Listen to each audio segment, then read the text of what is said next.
Do you ever feel like you're just cruising through life, going through the motions? You're living a life that you once dreamed of, but something's missing. Like something inside of you is quietly asking for more. So you take a step back and you give yourself some time. You start to put yourself first and let go of what isn't meant to stay. You realize that life happens, and sometimes all you can do is accept it. Shogunai. It is what it is. Spending time in these quiet corners of Japan reminded me of what peace feels like.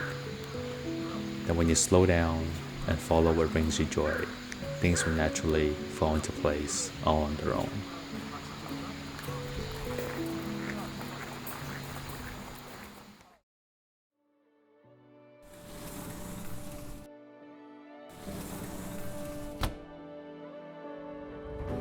So here I am, finding myself again, reigniting that spark within me, doing what brings me joy, doing what makes me happy.